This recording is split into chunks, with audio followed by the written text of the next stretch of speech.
देखो, गुरु जी के बारे में जो मेरे से पुराने भी संगत है, जो बिल्कुल उनके साथ बैठे हैं, सब कुछ बताया आपको। हम तो 2005 के अंदर जो है गुरु जी ने बुलाया था। मन के अंदर इच्छा बड़ी गुरु जी की रहती थी, भाई कोई गुरु होना चाहिए। मैंने गुरु नहीं, ना मेरी आंटी ने बनाया ना मैंने।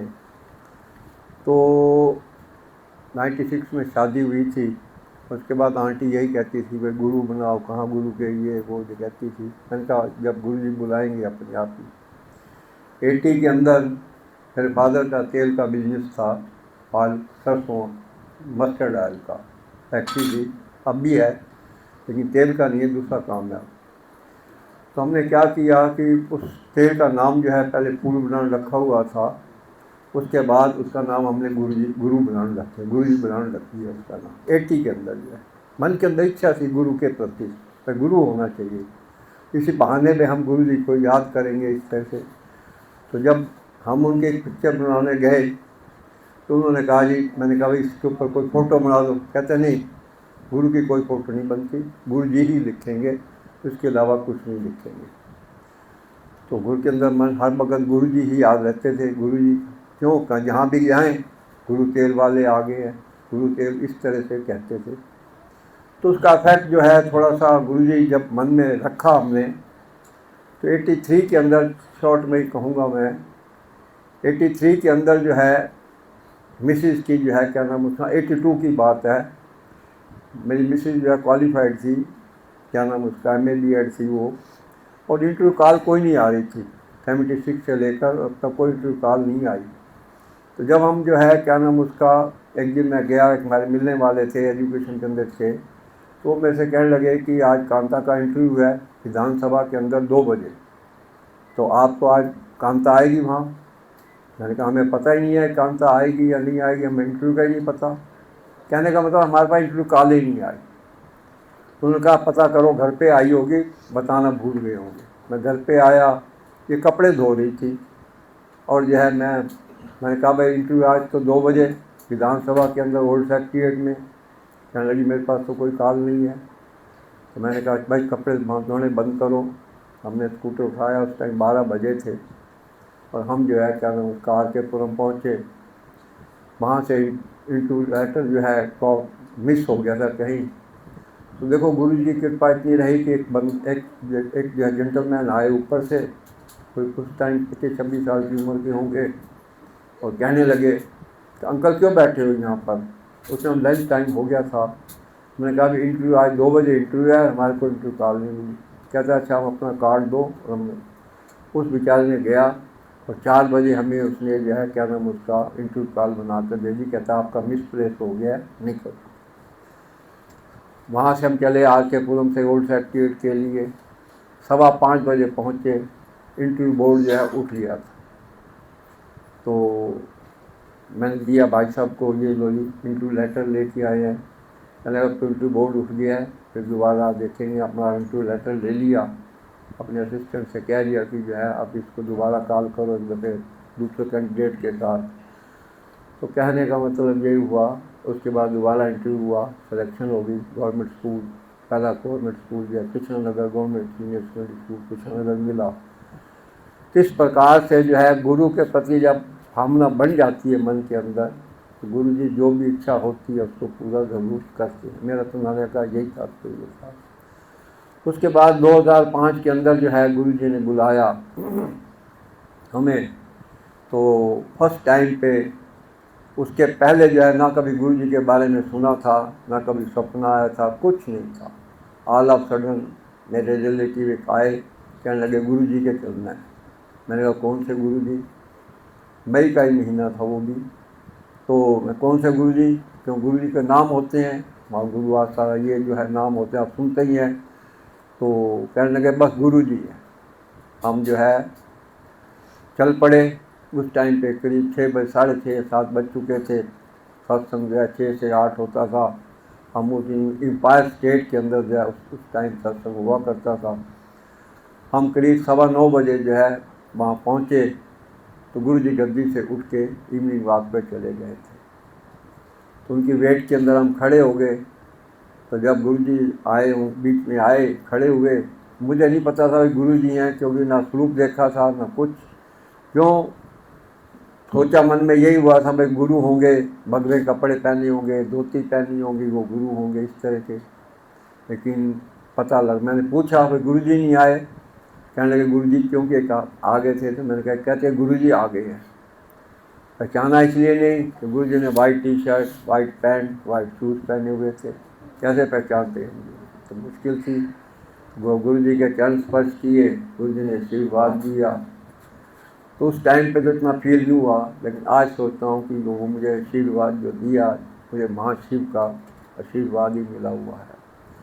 काफ़ी प्रॉब्लम में था उस टाइम में, हेल्थ में भी था, वेल्थ में भी था, हर तरह से प्रॉब्लम, घरेलू डिस्प्यूट थे, काफ़ी सारी उसमें था जब गुरु जी ने बुलाया था। तो उसके बाद हर शनिवार को हम चले जाते थे, 6 बजे पहुँचे, गुरु जी गद्दी पे विराजमान होते थे।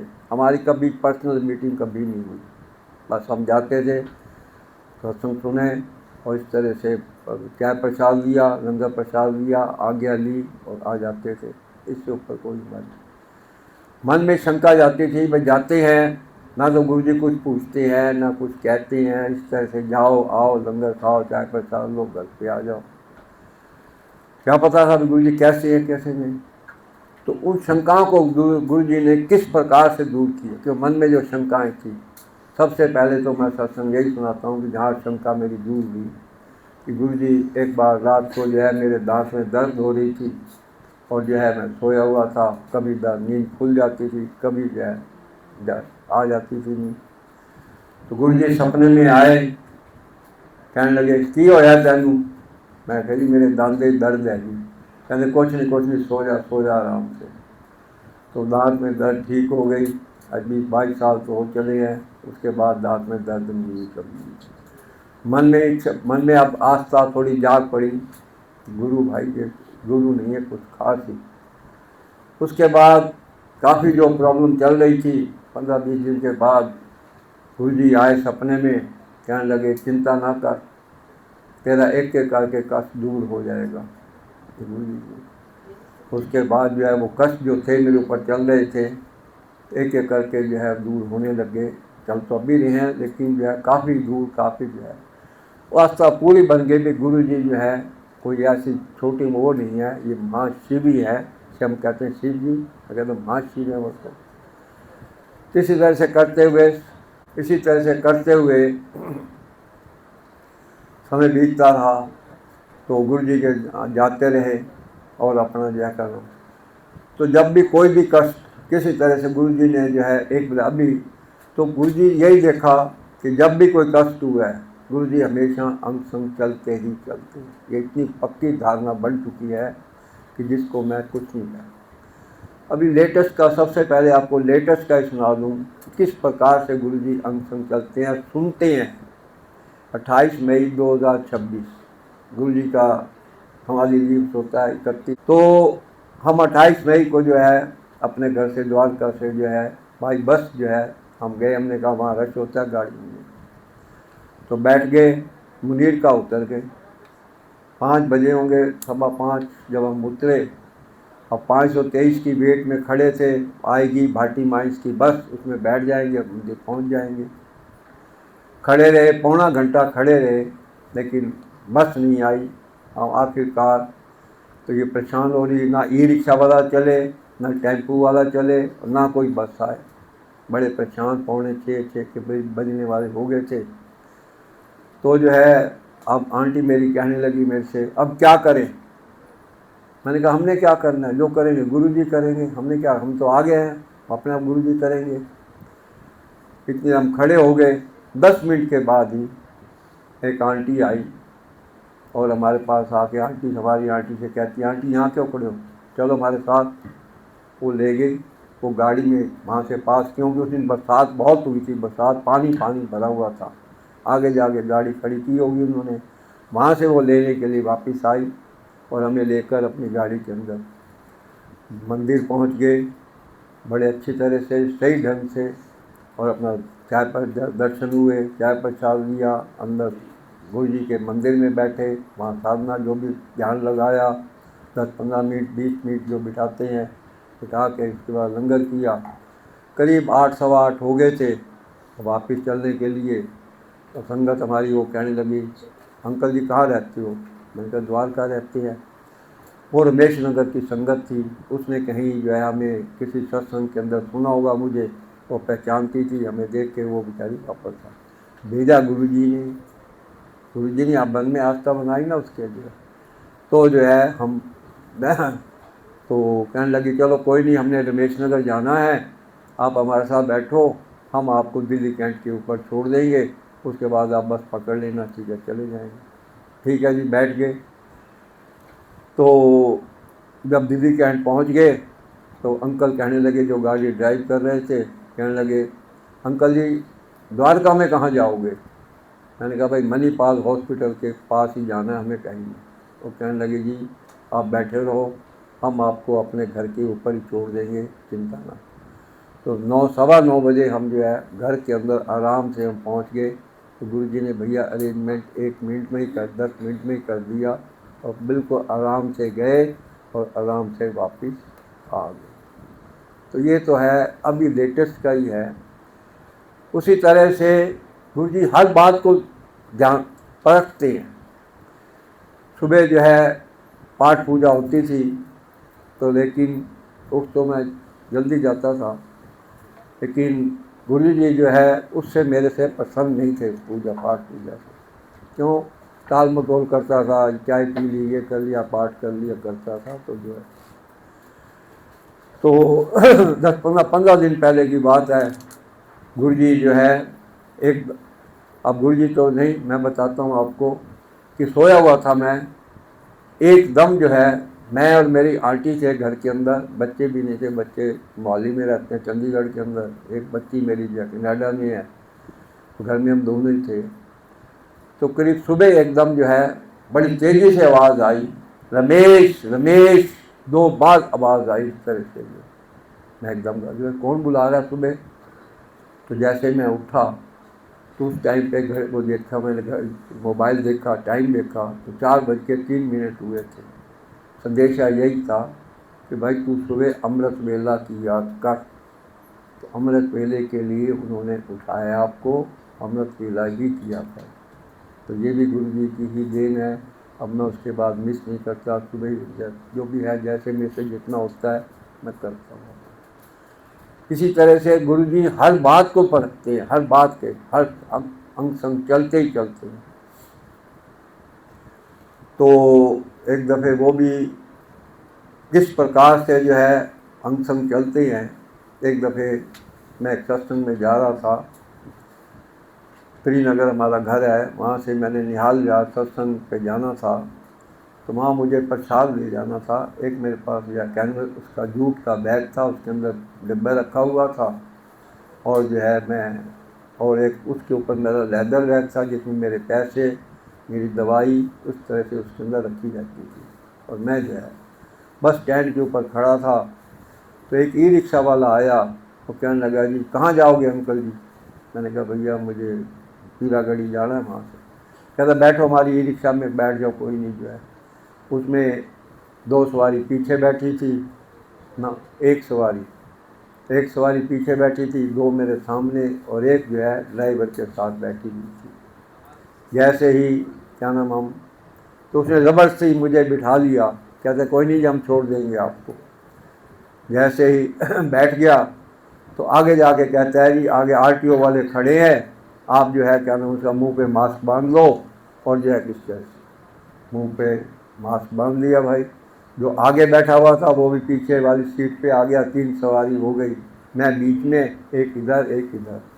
उसके बाद उन्होंने जो है शैतानी शुरू कर दी, पता नहीं मेरे पे क्या डाला, बैग सा कोई डाला है। मैंने उनको बोला भाई क्या डाल रहे हो, क्यों कर रहे हो जो है? नहीं गुरुजी मेरे हाथ में, वो कहने लगा अंकल जी मेरे हाथ में दर्द है इसलिए। अरे हाथ में दर्द है तो मेरे ऊपर क्यों डाल रहे हो भाई तुम इसको?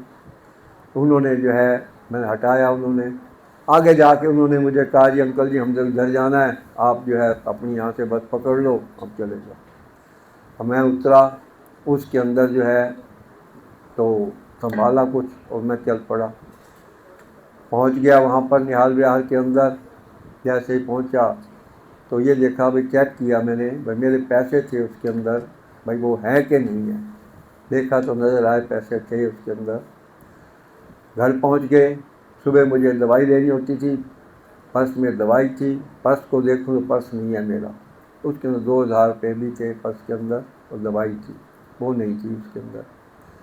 ना होने का मैं परेशान हो गया, भाई कहाँ गया पर्स, जो है पर्स कहाँ गया। आखिरकार जो है पता यही लगा कि जब उन्होंने आपसे वो शैतानी को की है, छेड़खानी, उसके अंदर वो पर्स निकल गया है। पर्स तो वो निकाल के ले गए और उधार भी दिया मुझे, लेकिन 64,000 की जो गड्डी थी रुपए की, वो भी उस पर्स के मेरे लेदर बैग में थी। उस वो 64,000 की गड्डी जो है उनको वो नहीं छू सके, पर्स लेकर ही वो चले गए। इस प्रकार से गुरुजी ने जो है पूरी रिक्शा मेरी पूरा ध्यान रखा, पूरी अंग संग चले, और वो उनके हाथ नहीं लगने, नहीं तो हाथ जब चला जाए अंदर और गड्डी जरा भी उनके हाथ में लग जाती तो गड्डी चली गई थी। जब पर्स निकल गया तो वो भी निकल जाना था। तो अंग संग हमेशा गुरुजी चलते ही चलते हैं। आप हमेशा अगर आप ध्यान लगाओगे पूरे सही ढंग से, अगर आप सत्संग में भी आती हैं, अभी आंटी बता रही थी गुरुजी से लिंक है, गुरुजी से लिंक तो सबका, गुरुजी कहते हैं ना कोई पुराना है ना कोई नया है, जो गुरुजी ने जिनको अपने अंग संग जोड़ लिया है बिल्कुल वही का वही है। लिंक कैसे बनाना है, ध्यान लगाओ उनका। तो आप बैठते हो जब पूजा पाठ जो भी आप करते हो, उसको जो है क्या नाम उसका करो, आप जो है ध्यान लगाओ उनका।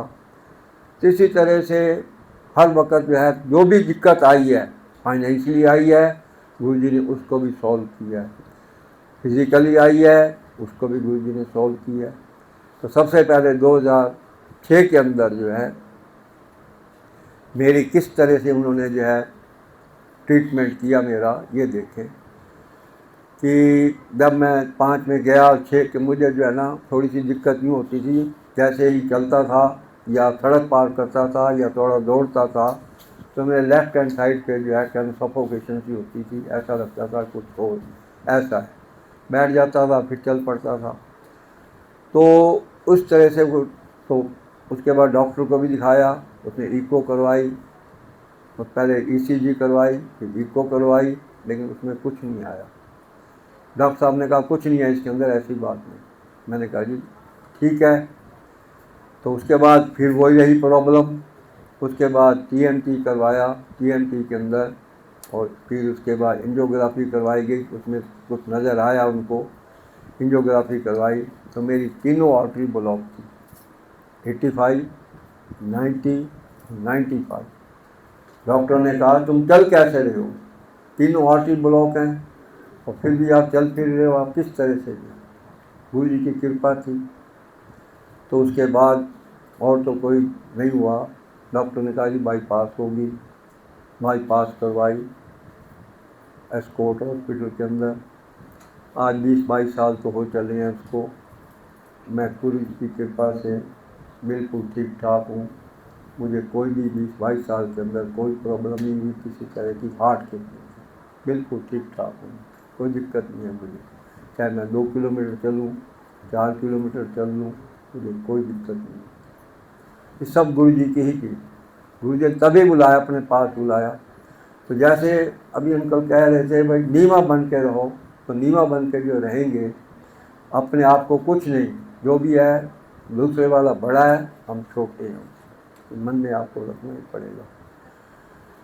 तो कभी और कोई दिक्कत आई है, मिसेज हमारी जो है 2013 के अंदर जो है ऐसे गवर्नमेंट सीनियर सेकेंडरी स्कूल के अंदर से रिटायर हुई है, प्रिंसिपल ग्रेड से हुई है रिटायर। तो उसके बाद क्या था उस टाइम पे 2013 के अंदर गवर्नमेंट के एक आर्डर थे कि 2 साल आपको एक्सटेंशन मिलेगी आपको जो। ठीक है जी। 30 जून को इसने रिटायर होना था, 30 जून को रिटायर हो गई। और उसके बाद 1 जुलाई से स्कूल अटेंड कर लिया। 2 दिन के बाद प्रिंसिपल जो आई थी वो कहने लगी जी आप तो परमिशन तो ली नहीं आपने, एक्सटेंशन के लिए कोई अप्लाई नहीं किया, कुछ नहीं किया, तो आप तो ज्वाइन नहीं कर सकते। पहले आप परमिशन लेके आओ, उसके बाद जो है क्या नाम घर पे आई, कहने लगी इस तरह से जो है क्या नाम उसका, भाई ये तो परमिशन नहीं है और साइन नहीं होंगे अब तो। भाई जो जानने वाला भी कोई नहीं, इस तरह से क्या किया जाए। एक था जानने वाला, उसको बोला भाई इस तरह से जो है, कहता भाई मेरा जानने वाला है उस डिपार्टमेंट के अंदर, एजुकेशन का डिस्ट्रिक्ट सेंटर जो डिस्ट्रिक्ट है शालीमार बाग के अंदर, वहाँ उसके पास सरदार जी थे, सरदार जगतार सिंह जी।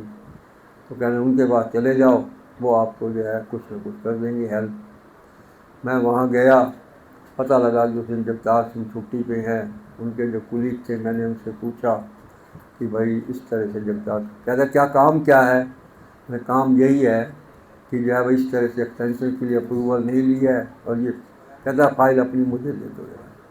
फाइल मैंने उसको दे दी, उसके बैठे थे वहाँ पर। नेक्स्ट डे फिर गया, पूछा भाई, तो सरदार जी जो है जो थे बैठे हुए थे, मैंने कहा भाई यही जगतार सिंह जी होंगे, मैं तो जानता नहीं था।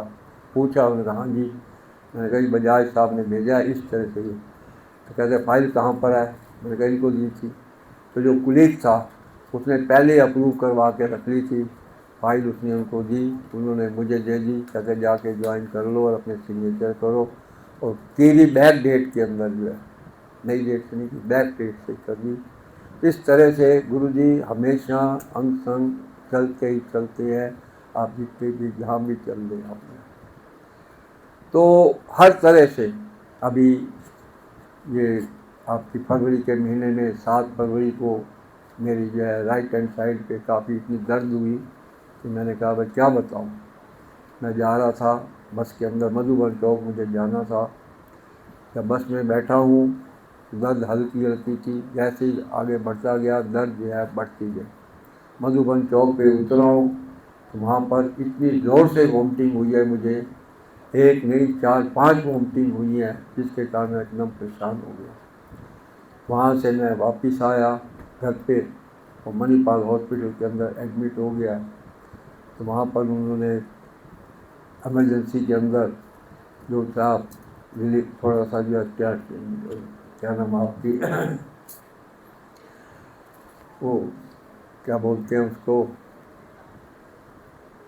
मतलब इंजेक्शन दिया उन्होंने, और जो है क्या नाम उसके बाद काफ़ी 2-3 घंटे रखा, 3-4 घंटे रख के छुट्टी कर दी। नेक्स्ट डे यूरो वाले को दिखाया। इस तरह से उन्होंने सीटी स्कैन करवाया, अल्ट्रासाउंड करवा के उसको बताया कि आपकी जो है किडनी के अंदर स्टोन है, उसका ऑपरेशन करना पड़ेगा। ठीक है जी एडमिट कर लिया, ऑपरेशन हो गया, स्टोन जो है रिमूव कर दी गई। उसी तरह से भाई आज जो है बिल्कुल ठीक ठाक हूँ। मतलब कहने का मतलब गुरु जी बीमारी को कटवा देते हैं आराम से, कोई दिक्कतबाजी नहीं हो। बीमारी तो भाई होगी होगी, यही फैक्टर भी है साफ साफ, ये तो है नहीं कि सीधा ही रखेंगे, कुछ ना कुछ तो करें, और वो करवाते हैं और बिल्कुल जो है ठीक ठाक अपना चल रहा हूँ, फिर रहा हूँ, ठीक है। एक दफ़े पेनक्रीज के अंदर जो है पर यहाँ दर्द हुई, काफ़ी तेज़ी से एडमिट करवाया गया। पता ये लगा कि पेनक्रीज के अंदर जो है क्या नाम कोलॉट है कोई, और मे भी कैंसर। डॉक्टर ने ये कहा उस टाइम, उनका ये बायोप्सी करेंगे और इसके बाद जो है फिर देखेंगे क्या है क्या नहीं। मैंने कहा जी ठीक है, लेकिन एक दूसरे डॉक्टर को पूछा गया, उसने कहा बायोप्सी नहीं करवाओ, आप वहाँ से छुट्टी ले लो और अखबार मेरे को मिलो आके। छुट्टी ले लीजिए। उसके बाद मैक्स हॉस्पिटल के अंदर जो है दिखाया गया। उन्होंने कहा जी कोई ऐसी नहीं है, ट्रीटमेंट उन्होंने कहा, तो ट्रीटमेंट उसका किया गया और वो जो है क्या क्लॉट जो था डिज़ोल्व हो गया। और उसके बाद जो है मुझे आज 8-7 साल तो हो चले हैं, ठीक ठाक हूँ, कुछ कोई दिक्कत नहीं, कोई परेशानी नहीं। तो जब भी कोई दिक्कत पड़ती है तो गुरुजी हमेशा अंग संग चलते ही चलते हैं। एक दफ़े किस तरह से गुरुजी हर तरह से साथ चलते हैं वो आपको। एक बार आंटी कहने लगी, 8-10 साल पहले की बात है, कि गुरुजी के लॉकर बनवाने हैं। तो ठीक है जी, गुरुजी के लॉकर बनवाते हैं। आंटी और मैं दोनों चांदी चौक चले गए और वहाँ पर जो है पूछा महाजनी है, वो लॉकर बनने जो है दे दिए। जब बाहर निकले तो आंटी कहने लगी, बाहर एक पटड़ी के ऊपर जो है सगन वाले लिफाफे होते हैं ना, वो बेच रहा था। हमने कहा भी एक पैकेट ले लेते हैं और जो है क्या नाम उसका, इस पैकेट के अंदर जो है घर पे काम आ जाएंगे। चलो जी, पैकेट ले लिया, उससे पूछा कितने पैसे, कहता 30 रुपये दे दो जी। मैंने अपना पर्स निकाला, यहाँ से 100 का नोट दिया उसको, लो भैया 100। कहते 100 रुपये टूटे हुए नहीं हैं जी, आप 30 रुपये टूटे हुए दे दो मेरे को। मैंने आंटी से पूछा 30 रुपये हैं, इसने कहा है। इसने बैग में से पर्स निकाला अपना और 30 रुपये दे दिए, दे के उसको दुकानदार को दे दिए। मैंने अपने पर्स के अंदर 100 रुपये का नोट रखा और यह पर्स इस तरह से डाल दिया। डाल के गुरुद्वारा शीशगंज चले गए। वहाँ पर जाकर जो है मत्था टेकने के लिए पहले प्रसाद देना पड़ता है, तो उसके लिए मैंने पर्स निकाला। जैसे मैंने कहा पैसे निकालूं प्रसाद ले लूँ, पर्स निकालने के लिए जैसे ही हाथ डाला तो पर्स जो है मेरी जेब में नहीं था, वो गिर गया था पर्स जो है। मैंने कहा अच्छा जी। तो फटाफट मैं उस दुकानदार के पास गया, मैंने उससे पूछा भाई पर्स मेरा गिर गया है, अगर यहाँ गिरा तो दे दो भाई, मेरे कागज़ भी हैं उसमें सब कुछ है। कहता है यहाँ नहीं गिरा जी, कहीं और गिरा होगा। ठीक है, वापस आ गए गुरुद्वारे के अंदर, मत्था टेक प्रसाद चढ़ाया, मत्था टेका और बैठे सत्संग सुने, वहाँ पर गुरबाणी सुनी। आधे पौने घंटे के बाद लंगर खाया, लंगर खाकर हम जो है अपना गुरुद्वारे आ गए, अपने घर के ऊपर द्वारका पहुँच गए। पर्स नहीं मिला, किसी ने कहा जी FI कराओ, किसी ने कुछ कहा। मैं नेक्स्ट डे मुझे जाना था कानपुर, किसी क्रिया थी, 13वीं थी, 7:30 बजे की गाड़ी थी। हम जो है क्या नाम उसका वहाँ पर पहुँच गए 7:30 के करीब। पता लगा गाड़ी 3 घंटे लेट है। जैसे ही हम वहाँ बैठ गए, मेरे साथ और भी संगत थी, तो जो है बैठे रहे। 9:30 बजे के करीब जो है मेरे को जो है मेरी मोबाइल की बेल बजती है। वो मेरे से कहता है अंकल जी आप कौन बोल रहे हो? मैंने कहा भाई रमेश चंद्र बोल रहा हूँ। कहता है आपका कुछ खोया है? मैंने कहा हाँ भाई, कल मैं तो चांदनी चौक गया था, वहाँ मेरा जो है पर्स गिर गया है इस तरह से। वो कहते हैं जी, वो कहने लगे जी हम आपका पर्स लेकर आपके घर के ऊपर खड़े हुए हैं। कहाँ से एड्रेस मिला उनको? क्योंकि पर्स के अंदर जो है ड्राइविंग लाइसेंस था। वहाँ से उन्होंने एड्रेस देखा, फ़ोन नंबर भी दे, फ़ोन नंबर मेरे घर के ऊपर लिखा हुआ था। फ़ोन वहाँ से किया, एड्रेस वहाँ से लेकर फ़ोन किया मुझे। अब मैंने कहा भाई मैं तो अब जा रहा हूँ कानपुर, अब किस तरह से पर्स लूँ? मैं वहाँ ताले लगे हुए थे, किस तरह से करें भाई? तो जैसे ही मैंने कहा अच्छा, उसको कहते हैं जी अच्छा ऐसा है कि आप यूँ करो, और यहाँ पर एक ईश्वर दुकानदार है, उससे बात कर लो, कहो तो हम उसको दे दें पर्स।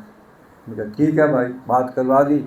मैंने कहा दे दो इसको पर्स, दे दिया गया पर्स। नेक्स्ट डे के मंगलवार की, इतवार की बात थी, मंगलवार को हम आए तो उसे पर्स लिया। पर्स के अंदर जितने रुपये थे 4700 रुपया था, 4700 का 4700 रुपया, कोई चीज़ उसमें से निकाली नहीं गई, हर तरह से बिल्कुल ठीक था। तो मैंने उससे पूछा था कि ये पर्स आपको कहाँ से मिला है? ये कहने लगा ये पता नहीं हमारी दुकान में फेंका है किसी ने जो है। क्यों फेंका है, कैसे फेंका है? उस पर्स के अंदर जो है गुरु जी का स्वरूप लगा हुआ था, जिसके कारण जो है वो पर्स फिर अपने आप ही जो है बिना किसी रुकावट के, बिना किसी उसके वो मेरे पास आया। पैसे की कोई भी नहीं। तो गुरु जी भाई अपने आप कार्य जो है, जो भी करना होता है ना, अपने आप ही करते हैं। आप अगर उनके साथ लिंक बना के रखोगे, आप उनका ध्यान लगाओगे, गुरु जी को और कुछ नहीं चाहिए। मैं कभी भी, सबसे बड़ी बात तो आपको ये बता दूं, इतनी प्रॉब्लम होते हुए भी मेरे पे, मैं बता रहा हूँ, कोर्ट केस 5-6 कोर्ट केस हों फैमिली डिस्प्यूट के, लेकिन गुरु जी ने टेंशन बिल्कुल नहीं होने दी, टेंशन नहीं होने देते बिल्कुल। पहले खूब होती थी शुरू में, अब टेंशन बिल्कुल नहीं होती, चाहे मैं हारूं या जीतूं। इस प्रकार से गुरु जी जो है हमेशा आपके अंग संग चलेंगे, चाहे कुछ भी कर लो आप। एक छोटी सी बात और बता देता हूँ। गुरु जी के अंदर हम शुरू के अंदर जब गुरु जी के जाते थे तो मेरे फादर पूछते थे मेरे से, भाई कहाँ जाते हो? मैंने कहा जी गुरु जी के जाते हैं। कौन से गुरु जी? मैंने कहा गुरु जी जो है। कहते गुरु ऐसे वैसे होते हैं, क्यों गुरु के चक्कर में पड़ते हो? ये शुरू की बात। उस टाइम पे उनकी उम्र 87 ईयर्स की थी। कहते क्यों गुरु जी के चक्कर में पड़ते हो? मैंने कहा नहीं ऐसी कोई बात। चुप के सुन लेते थे गुरु जी के, हम चले जाते थे। क्यों? मन के अंदर आस्था पूरी बैठी हुई थी। तो एक दिन वो वहाँ से कहने लगे कि मुझे भी लेके चलो। मैंने कहा जी ठीक है, आप भी चलो। उनको भी गाड़ी में बिठाया। बिठाने के बाद बड़े मंदिर एम्पायर स्टेट के अंदर उस टाइम पे सत्संग होता था, और जो है क्या नाम, वहाँ ले जाके गुरु जी के यहाँ जाके ले गए अंदर, मत्था टेका। वो भी बैठ गए गुरु जी के सामने बिल्कुल, और इस प्रकार से जो है क्या नाम उसका ध्यान लगा कर बैठ लगे। वो भी पूरे आर्य समाजी थे, और जो है ध्यान लगाने पूरा ध्यान जब भी करते थे, सुबह उठ के पूरा ध्यान लगाते थे। तो बैठे ध्यान लगाकर, रात को हम 11 बजे वापस घर आए, सो गए। सुबह उठे, मेरे से कहने लगे रमेश ऐसा एक बात बताऊं। मैंने कहा जी कहो। कहते हैं गुरुओं को मत छोड़ना। ये मेरे फादर की एक दिन जाने में ही वर्डिंग थी कि गुरु जी को मत छोड़ना आप जो है। मैंने कहा ठीक है जी, पहले मैं तो वैसे ही मन में मेरी है, और आपने मेरी आस्था और बढ़ा दी आपके कहने से जो है। तो इस तरह से जो है ये देखो गुरु जी के एक बार दर्शन करके आए हैं, और उनकी मुक्ति 2011 के अंदर इस तरह से हुई है।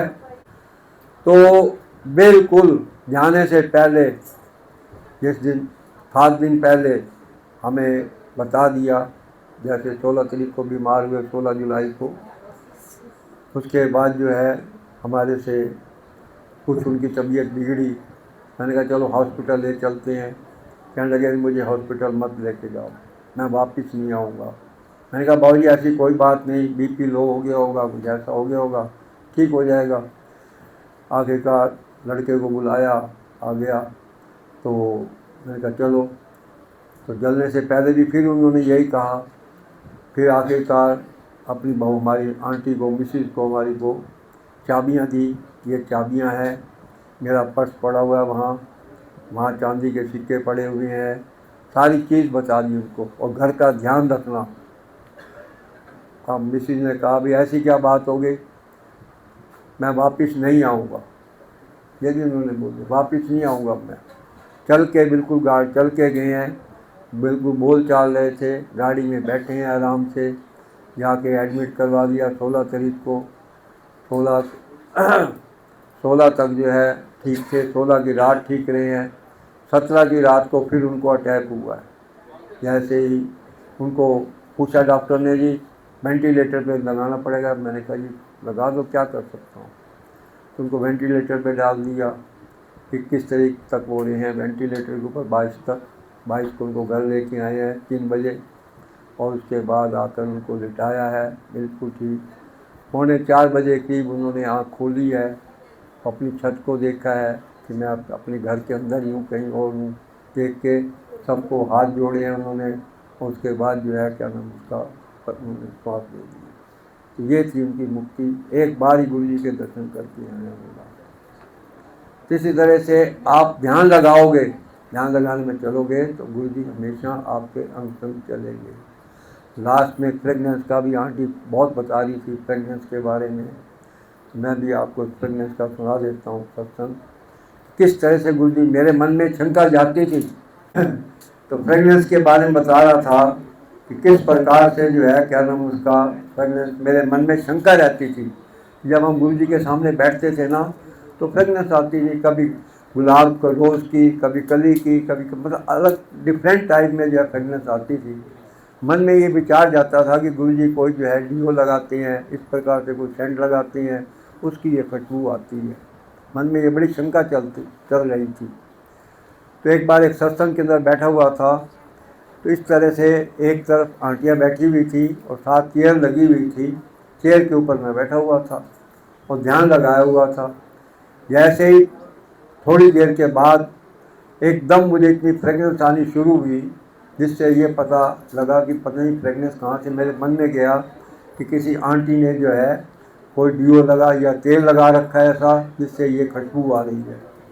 लेकिन आंखें खोली, जो प्रेगनेंस आ रही थी वो ख़त्म हो गई। चलो कोई बात नहीं, दोबारा ध्यान लगाया, फिर प्रेगनेंस आनी शुरू हो गई। उसके बाद 2 मिनट के बाद वो प्रेगनेंस जो है जो आ रही थी वो ख़त्म हो गई। मन में यही कहा कि गुरु जी की बॉडी से ही प्रेगनेंस निकलती हैं, उन्हीं की खुशबू होती है, या कैसे भी है। तो इस तरह से प्रेगनेंस आती है। अगर मन के अंदर आप ध्यान लगाओगे, प्रेगनेंस गुरु जी की हमेशा कहीं ना कहीं आपको मिलेगी। तो प्रकार से जो है जितनी भी शंकाएं थी जो थी हमारे मन के अंदर, एक एक कर क्यों हमारे से डायरेक्ट कभी भी गुरु जी कोई बात नहीं थी। बाकी शंका पे गुरु जी कैसे जानी जान होते हैं, गुरु जी उसका भी उन्होंने एक दफ़े पूरा मुझे एहसास करवाया कि गुरु जी किस तरह से अंतर्यामी है, जानी जान है। जब हम मत्था टेकते हैं गुरु जी हमारी बॉडी का पूरा स्कैन कर लेते हैं। तो एक दफ़े गए सत्संग के अंदर, एम्पायर स्टेट की बात है ये, तो बैठे सत्संग की सुना, लंगर खाया।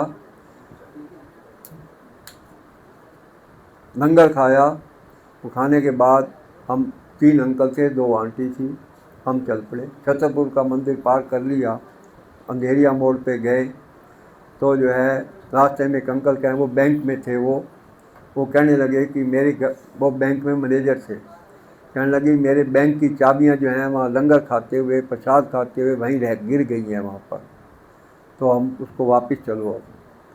तो हम जो है फिर एम्पायर स्टेट में वापस आए। उस टाइम पे गुरु जी अपनी गद्दी से उठ के और एक कप बोर्ड के ऊपर बैठे हुए थे। मेरी आंटी और वो अंकल, हम बाहर खड़े हो गए। और वहाँ पर जैसे ही अंदर गए तो गुरु जी, तो अंदर जैसे ही आंटी और अंकल जो है, वो अंकल जिनकी चाबियाँ थी और मेरी आंटी अंदर क्यों घुसे, जैसे ही गए तो गुरु जी बैठे हुए थे कप बोर्ड के ऊपर। अंदर जैसे गए, किदा बड़ी जोर से बोलते हैं, कैसे आए हो? कहने लगे ये हमारी चाबियाँ गिर गई, चाबियाँ रह गई यहाँ पर, जो है घर है यहाँ।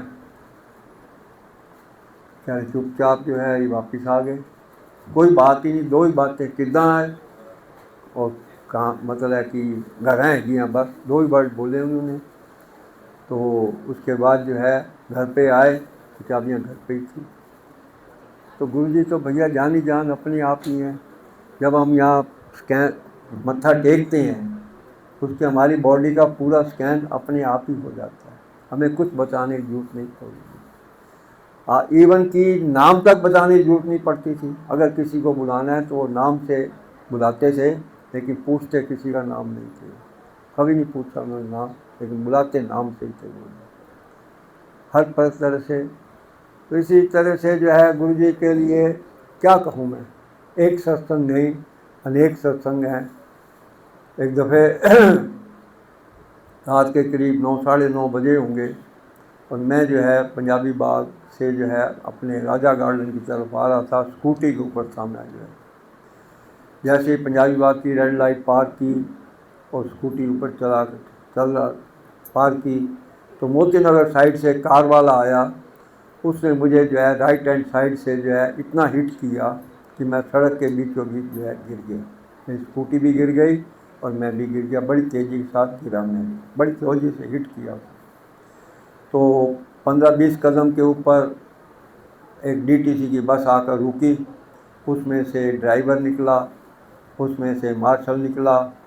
उन्होंने आया, मुझे उठाकर जो है साइड पे बिठाया, मेरी स्कूटी साइड पे रखी। उसके बाद वो तो चले गए, 2-3 लोग और पड़े, लेकिन मैं उस टाइम बैठ गया। ऐसा था कि बिल्कुल घबराया, पता नहीं क्या है क्या नहीं, होश भी थोड़ी सी नहीं थी। आधा घंटा बैठा रहा, उसके बाद सूजी कृपा गेरे की स्कूटी ली और मैं चल पड़ा घर के लिए। रात के करीब 11 साढ़े 11 बजे घर पहुंचा हूँ। जैसे ही वहाँ पहुंचा तो उसके बाद उनका खाना, लेकिन दर्द शुरू हो गई थी मुझे। जैसे ही मैं लेटने लगा लेकिन दर्द इतनी जोर से कि मेरे को नींद भर नहीं आई। मेरी पसलियाँ इतनी, लेफ्ट हैंड साइड की पसलियाँ इतनी दर्द हो रही थी, सोया नहीं जा रहा था। और कंधा मेरा ऐसा दर्द था कि जैसे उतर गया हो कंधा जो है इधर। बेचैनी रही रात को। दूसरे दिन एडमिट हो गया मणिपाल के अंदर। डॉक्टर ने कहा, देखे एक्सरे करवाए, कहा कि इनका कंधा जो है ये उतर गया हल्का सा और पसलियाँ जो है वो दब गई हैं। 3-4 दिन जो है क्या नाम उसका हॉस्पिटल में रखा, लेकिन गुरु जी की कृपा इतनी रही, ना तो कोई इंजरी हुई और ना ही कोई मुझे फ्रैक्चर हुआ। बाकी बिल्कुल 3-4 दिन में ठीक हो गया और अपने घर पे वापस आ गया। किसी तरह से जो है क्या नाम उसका गाड़ी अपनी चल गई। और भी सुनाएं जी, जैसे वो मैं तो वैसे। तो गुरु जी हर बात को सुनते हैं। एक आंटी का सत्संग में अपनी आंटी का ही सुना देता हूँ। आंटी ने जो है दांत जो है ट्रांसप्लांट करवाए थे। तो उसके जिस ट्रांसप्लांट हो रहा था उन दिनों के अंदर सारे दांत निकले हुए थे, मसूड़े से ही काम लेना पड़ रहा था, वो भी दर्द करते थे। तो बड़े मंदिर गए और वहाँ पर जो है बड़े मंदिर जाकर लंगर के लिए जब बैठे प्रसाद के लिए, आंटी भी खा दे गए वो, मैंने तो खा लिया। अब आंटी को जो है मसूड़े थे नहीं, मसूड़े काम पूरे काम नहीं कर रहे थे, तो आंटी के मसूड़े दर्द कर रहे थे। बाकी आंटी ने दाल भी खा ली, सब्जी भी खा ली, उसके बाद हलवा खाया, वो भी खा लिया। तो जो आपकी प्रसादे थे वो आंटी से नहीं चबाएगी। उसने कहा घर ले जाऊंगी, अंकल खा लेंगे वहाँ पर। और मन में सोचती है, भूख आंटी को लगी हुई थी, मन में सोचती है कि अगर हलवा प्रसाद और मिल जाए ना अगर, तो जो है क्या नाम उसका मेरा पेट पूरा ठीक, भूख थोड़ी कम हो जाएगी। तो अभी सोच ही रही थी कि एक अंकल आए। कहती है मैंने तो उनको पहले कभी देखा नहीं। अंकल आए, एक प्लेट थी जो जिसमें पार्ट बीच में 2 पार्ट की होते हैं, छोटी प्लेट थी एक, उसमें हलवा लेकर आए। कहते लो आंटी जी अब हलवा प्रसाद ले लो। आंटी बेचारी सोच में पड़ गई, मैंने तो किसी से कहा नहीं, कुछ किया नहीं, हलवा प्रसाद भी लेके आ गया। उसने कहा नहीं अंकल जी। कहते नहीं ले लो भाई, ले लो। हलवा डाल के प्लेट में, अब मन में तो अंदर तो इच्छा थी कि हलवा मिले और मैं खाऊं, मेरी भूख ख़त्म हो जाए। तो हलवा डाल के वो प्लेट में पूरा जितना हलवा लाए थे प्लेट में वो डाल के उसकी थाली में चले गए। उसके बाद आंटी ने हलवा खाया और भूख जो थी वो कम हो गई। तो गुरु जी आप मन में सोचो तो सही, गुरु जी 1 मिनट में सुनते हैं। आप बता रहा हूँ कि उसने किसी से कहा नहीं हलवे के लिए, कुछ नहीं कहा, अपने मन में ही सोचा उसने कि हलवा दे दो जी, हलवा होता तो मैं भूख मिट जाती है। तो गुरु जी ने 1 मिनट में भेज दिया हलवे वाले को। और मैं तो ये कहता हूँ गुरु जी ही आए होंगे, मुझे तो और कुछ नहीं लगता। किसी के मन में कैसे बात आती है। तो जो उसी वक़्त कहती है, मैं उसके बाद अंकल को देखती रह गई, वो अंकल ही नज़र नहीं आए, वे कहाँ थे कैसे थे कुछ नहीं पता लगा।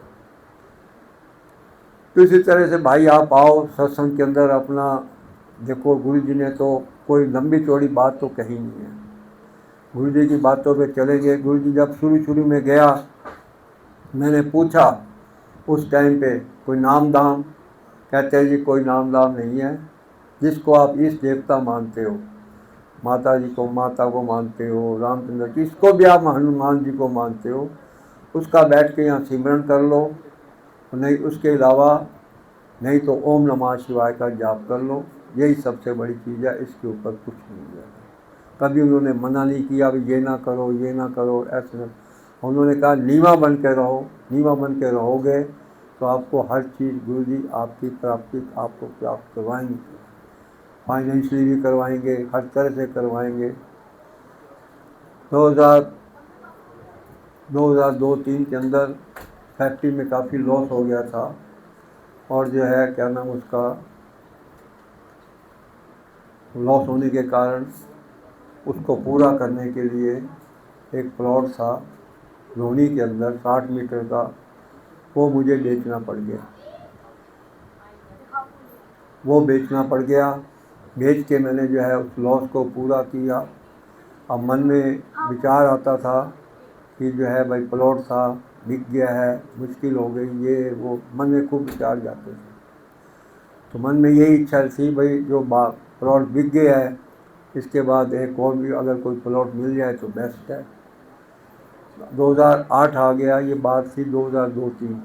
2008 आ गया, उसके अंदर मैं प्रॉपर्टी डीलर के पास गया, मैं वैसे ही मिलने के लिए गया मैं उनसे।